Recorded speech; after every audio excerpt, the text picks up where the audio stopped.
ஸ்ரீமதி ராமானுஜாய நமः.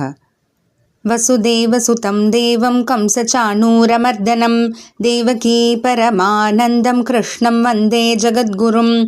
பீஷ்மத்ரோணதடா ஜயத்ரதஜலா गान्धारनीलोत्पला शल्यग्राहवती कृपेण वहनी कर्णेन वेलाकुला अश्वत्थामविकर्णघोरमकरा दुर्योधनावर्तिनी सोत्तीर्णा खलु पाण्डवैरणनदी कैवर्तकः केशवः.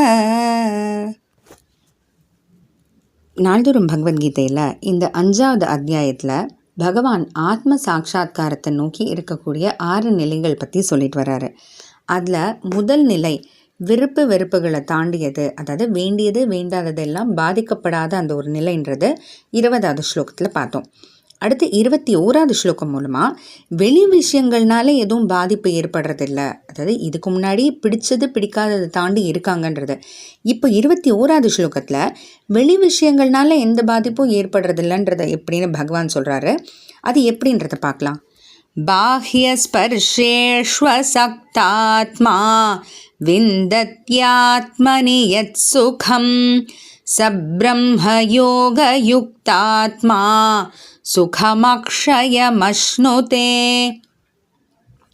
பாஹ்ய ஸ்பர்ஷேஷு, பாஹ்யன்னா வெளியில், பாஹ்ய ஸ்பர்ஷேஷுனா வெளி பொருட்களால், அதாவது இப்போ நம்ம புலன்கள் இருக்குது, கண்ணு காது மூக்கு வாயு தோல் அப்படின்ட்டு, இந்த புலன்கள்னால நம்ம வெளி விஷயங்கள் எல்லாம் கிரகிக்கிறோம் இல்லையா, அந்த விஷயங்கள் மூலமாக அசக்தாத்மா அதில் நெஞ்சு செலுத்தாதவங்களா, ஆத்மனி அதை விட்டுட்டு உள்ளே இருக்கக்கூடிய ஆத்மாவில் மட்டுமே நெஞ்சு செலுத்துகிறவங்க, யஹ சுகம் விந்ததி சுகத்தை அடைகிறாங்க அப்படிப்பட்டவங்க, சஹ அப்படிப்பட்டவங்க பிரம்மயோக யுக்தாத்மா ஆத்ம விஷயங்கள்லேயே பயிற்சி, அதாவது முயற்சி எடுத்துகிட்டு இருக்கவங்க, அக்ஷயம் சுகம் அஷ்ணுதே ஒரு குறைவில்லாதன்னா ஏதோ இப்போ ஒரு கொஞ்சம் மாதத்துக்கு ஒரு சுகம் இருக்கும், சந்தோஷம் கிடைக்கும், அப்புறம் துக்கம்தான் அப்படின்ற அந்த மாதிரிலாம் இல்லாமல் அக்ஷயம் குறைவே இல்லாத சுகத்தை இன்பத்தை அடைகிறாங்க, உயர்ந்ததான சுகத்தை அடைகிறாங்க அப்படின்ட்டு பகவான் சொல்கிறாரு.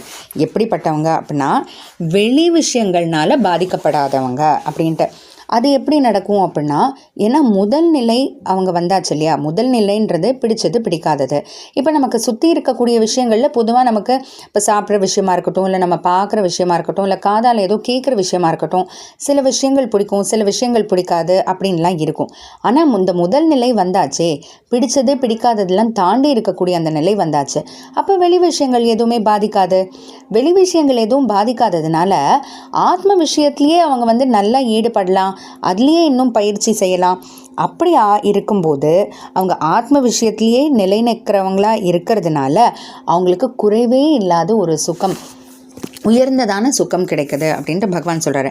எதனால் உயர்ந்ததான சுகம்னு பகவான் அழுத்தி சொல்கிறாரு அப்படின்னா, நம்ம இந்த வாழ்க்கையில் இருக்கோம் இல்லையா, ஏன் நமக்கு மட்டும் இந்த வாழ்க்கையில் சந்தோஷம் இல்லையா அப்படின்னு நம்ம நினைக்கலாம்.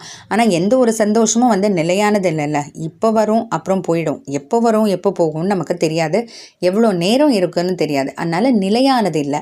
ஆனால் இந்த ஆத்ம விஷயத்துலேயே நிலையாக இருக்கிறதுனால குறையில்லாத உயர்ந்ததான சுகம் கிடைக்குதுன்ட்டு பகவான் சொல்கிறாரு.